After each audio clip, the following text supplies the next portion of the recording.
في ليالي القاهرة القديمة وبين حواريها الضيقة وبيوتها اللي بتحكي حكايات كتير، في أسرار مدفونة تحت التراب، أسرار مرعبة محدش يتمنى يعرفها. في بيوت مسكونة بأرواح مرتاحتش، أرواح لسه بتدور على حقها أو عايزة تنتقم من اللي ظلمها.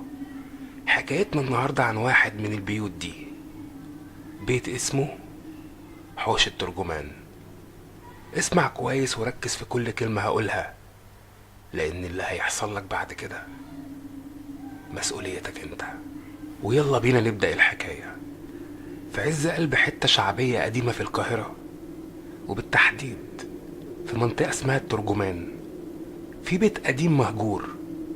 الناس بتحكي عنه حكايات وروايات تخوف. البيت ده معروف بين أهل المنطقة باسم حوش الترجمان، وبيقولوا إن في شبح ست عجوزة ساكن بين حيطانه.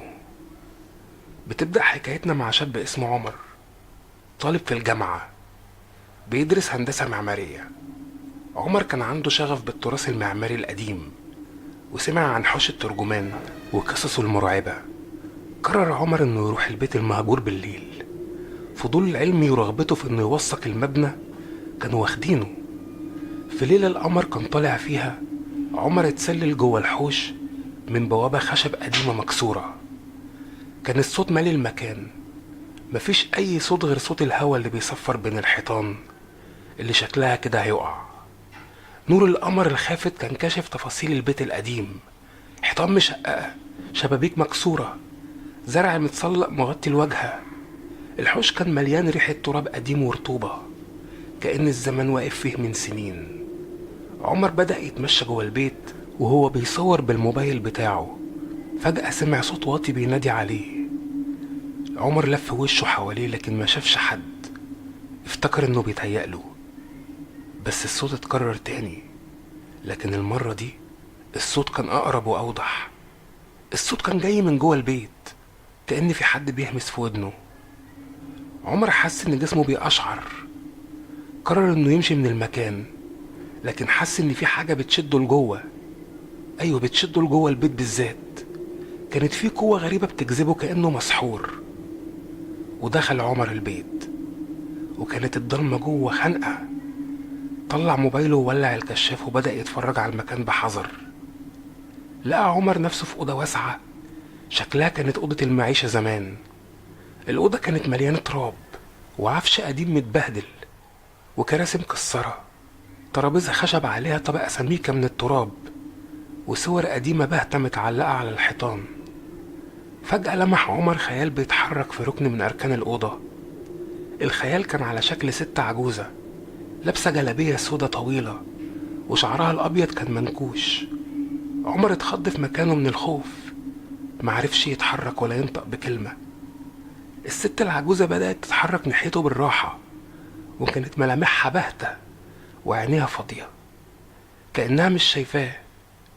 قربت العجوزة من عمر وهمست في ودنه بصوت واطي وهي بتقوله: ده بيتي، ما تمشيش، أنا مستنية حد يرجع. عمر حاول يصرخ في الوقت ده لكن معرفش، وحس كأن في حاجة خانقاه، كأن في ايد قافلة على رقبته.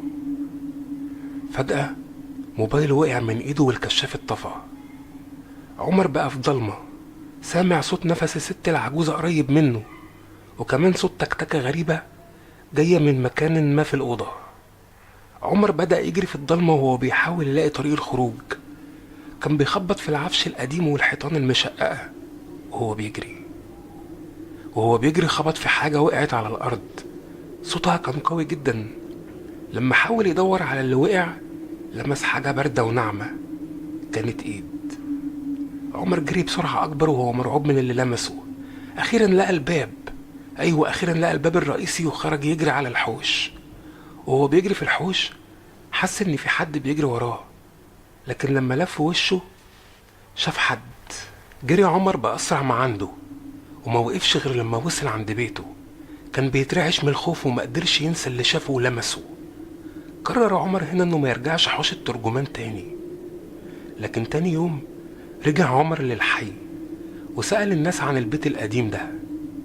واحد كبير في السن قال له إن البيت كان بتاع ست عجوزة وكانت عايشة فيه لوحدها، وكانت مستنية ابنها اللي سافر من زمان ومرجعش، وماتت الست العجوزة وهي مستنياه.